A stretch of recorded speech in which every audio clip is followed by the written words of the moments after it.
Secretary of State Antony Blinken says officials are closer to brokering a ceasefire and hostage release deal between Israel and Hamas. Blinken is meeting with Arab leaders in Egypt today following his trip to Saudi Arabia. He will also travel to Israel tomorrow. Blinken says while, quote, gaps are narrowing, differences remain between Israel and Hamas.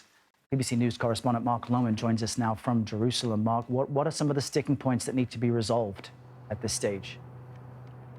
Hi there, Errol. Well, there is just frankly a lot of bad blood, of course, between the two warring sides and a chasm of mistrust over these 5.5 months of war, and actually far longer, of course, than that, dating back to Hamas's takeover of Gaza back in 2006.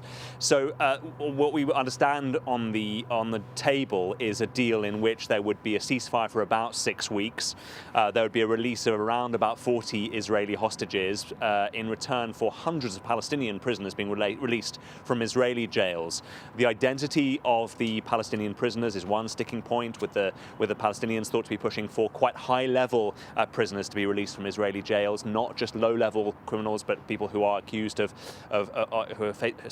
facing sentences of murder and attempted assassination. So that will be one sticking point. The length of the ceasefire, exactly which hostages would be released, would be another sticking point.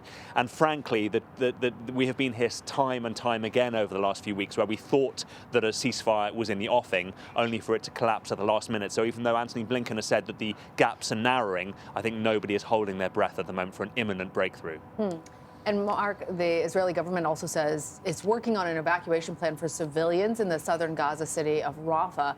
What do you know about this plan and a potential timeline for the offensive into Rafah?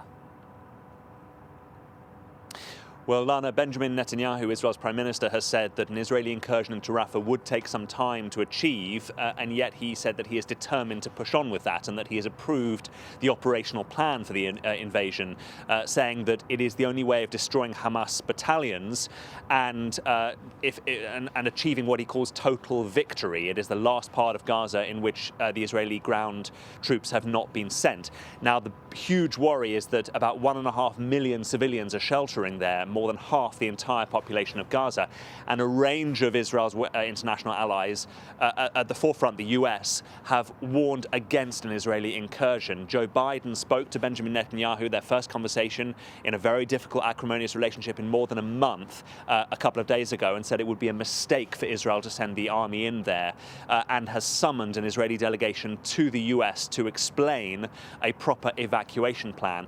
I think it would take a long time, or potentially quite a long time, and manpower to move those kinds of numbers away from Rafah in terms of the civilian evacuations before the Israeli army goes in. So once again, we're not expecting this to happen in the next few days. It could be a few weeks before Israel pushes in there, if indeed it does. So many complicated pieces to this, Mark. And in addition, Israel's raid, I understand, on Gaza City's Al-Shifa hospital is now in its 4th day. How does that contribute to this?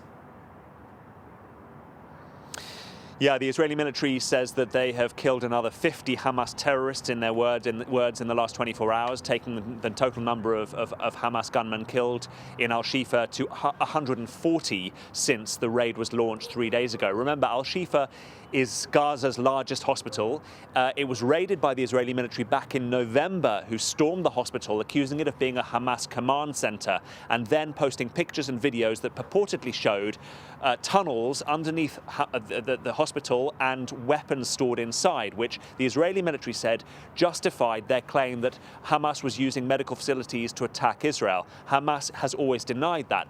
The fact that the Israeli military have now gone back into Al-Shifa suggests that Hamas is regrouping in the north, and that will be bad news for the Israeli military, suggests that the military campaign is not necessarily going according to plan. The Israeli military say that they have killed a senior member of Hamas's internal security inside Al-Shifa. We understand that the fighting is still ongoing there and that the general area has not yet been brought under complete control.